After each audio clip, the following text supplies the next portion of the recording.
여러분 안녕하십니까? 3월 31일 목요일인데요. 3월 시장 오늘 마지막 날이었죠. 벌써 2022년도도 1사분기가 지나가는 그런 상황인데요.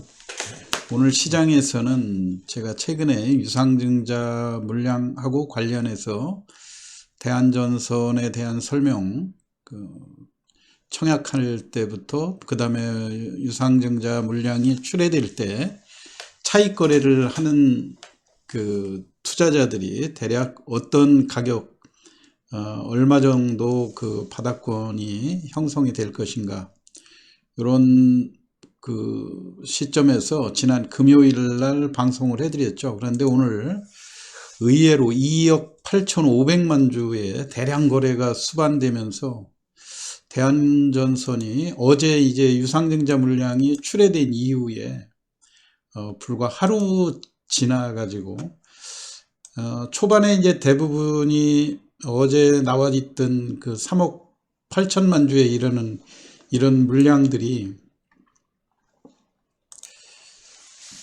유상증자 가격 1260원을 감안을 해보면 10%가 넘는 그런 수익들이 났기 때문에 대부분 차익 매물들이 꾸준히 흘러나올 수 있는 그런 내용들 아닙니까? 그런데 제가 잠깐 지난번 그 제 채널인데요.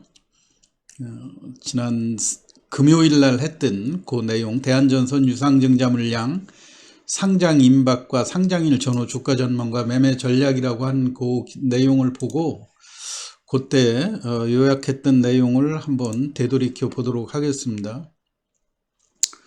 이제 대략 그 제일 중요한 게 3월 30일 날, 그러니까 어제였죠.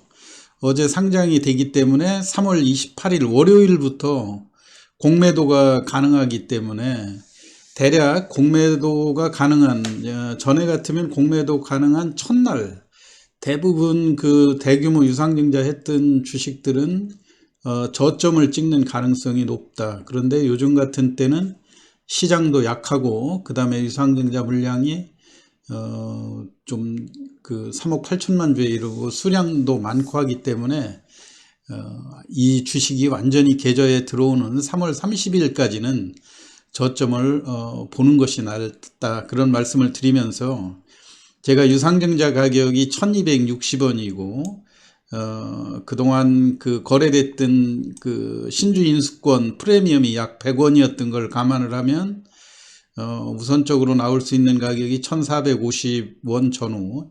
이게 이제 금요일 날 그 투자 주체별 매매 동향에서 보면 금요일 날 그 기관들이 집중적으로 매매하는 패턴을 볼 수가 있었지 않습니까?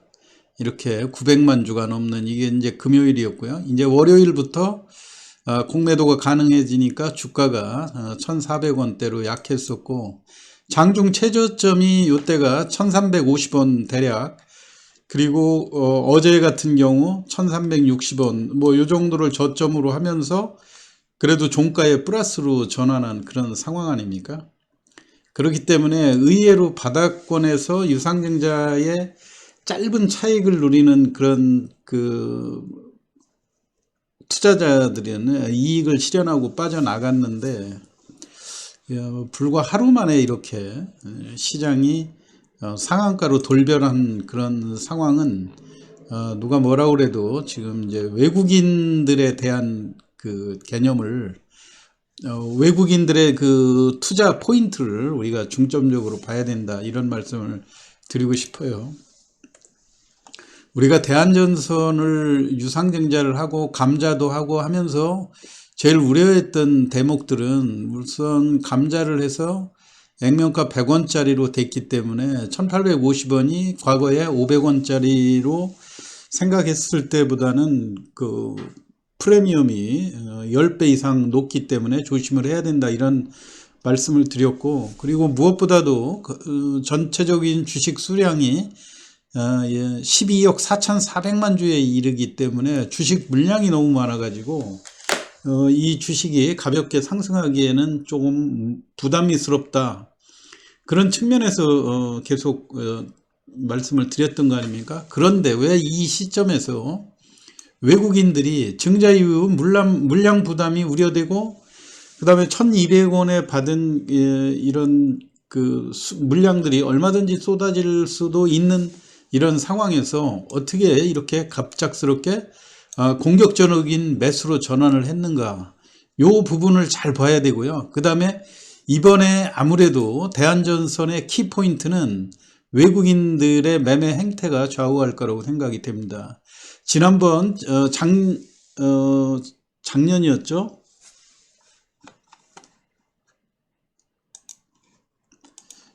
벌써 이제 그 대한전선의 그 주가 움직임이 강하게 일어났던 그런 상황을 되돌이켜 보면 2021년도 6월 요때 이제 피크를 치고 주가가 이제 4월 달에 그 호반 산업이 대주주 인수를 하고 그 주가가 이제 반등하기 시작해서 4,800원대까지 급등을 했다가 근 1년간 조정을 한 거죠. 그러면서 감자하고 그 다음에 유상증자까지 하면서 주식 수가 액면이 이제 100원으로 낮아지고 12억 주로 늘어나는 이런 상황이 됐는데 이 물량이 많은 것들이 이제 부담으로 작용하는 그런 상황 아닙니까? 그런데 이 상황에서 왜 갑자기 외국인들이 매수로 전환을 했는가? 그래서 앞으로도 이 대한전선에 대한 매매 포인트는 외국인이 촉발시킬 가능성이 상당히 크다고 하는 점이에요. 작년에 이 주가가 반등하게 된 그 포인트도 초반에 외국인들이 이렇게 시작을 했거든요. 외국인하고 기관이 주가를 끌어올려주고 개인들이 나중에 그 외국인과 기관의 물량을 받으면서 다시 또 주가를 끌어올리는 그런 모습으로 전환이 됐었는데요. 그때만 해도 이게 이제 코스피 200 종목에 해당이 안 되기 때문에 공매도에서 좀 벗어날 수 있는 그런 자유로운 면들이 있었기 때문에 개인들의 공격적인 그 패턴으로 그 1차적인 그 매물 단지를 외국인과 기관들의 매물을 개인들이 거뜬히 소화시키는 그런 모습들이었는데, 지금 같은 경우는 오늘 첫 번째 상한가인데도 불구하고 2억 8,500만 주가 소화되지 않았습니까? 그렇기 때문에 앞으로 추가적으로 쏟아질 그 물량들이 이전보다는 훨씬 더 강한 그런 포인트고, 그 다음에 외국인들이 이 종목에 공격적으로 그 개입하게 된 그 배경들을 한번 알아볼 필요가 있다고 생각이 됩니다. 오늘 대한전선이 외국인이 집중적으로 매수한 이유들을 보면은 국제 구리값의 상승 이런 이야기들을 많이 하고 있는데요. 사실 제조업체들이 원자재가 올라간다고 하는 것은 일방적으로 유리한 측면만 있는 것은 아니다, 이런 말씀을 드렸었죠. 구리값 상승은 일단 전선을 제조해야 되는데 그 구리를 비싼 값으로 다시 또 사들여야 된다. 아무리 원재료가 충분히 확보하고 있다 하더라도 일시적으로는 이득일 수 있겠지만 향후에 지속적으로 공급해 나갈 때는 역시 마찬가지로 업체들도 고민이 따르는 건 마찬가지죠. 그렇기 때문에 구리값 상승이라고 하는 거는 부차적인 이야기 같고요. 두 번째로 더 중요한 거는 최근에 이제 대한전선이 대주주로 있는 호반 산업이 한진칼을 지분 인수를 한 것이 이슈가 되지 않았습니까? 예, 이게 이제 대한전선 호반건설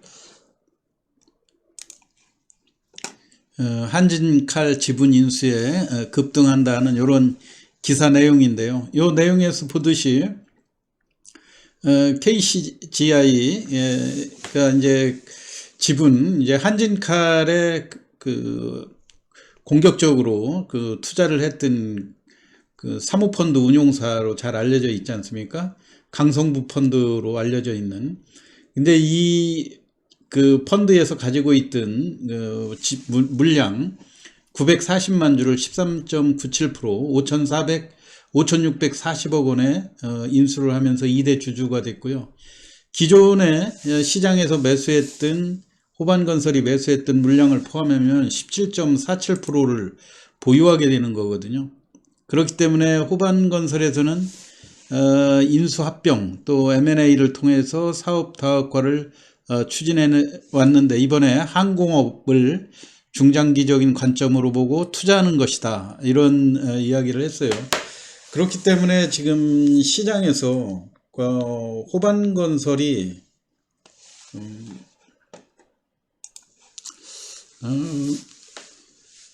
단순히 이 건설업 분야를 넘어서 항공업계까지 진출을 한다는 그런 이야기하고요. 그 다음에 현금 창출 능력, 이렇게 한진카를 인수할 수 있는 이런 자금들을 하고, 그 다음에 내부적으로 뭐 2조 원 정도의 현금을 확보해 놨다는 이런 추가적인 기사들로 볼 때 이 부분을 외국인들이 높게 평가한 것이 아닌가, 그렇게 생각이 됩니다.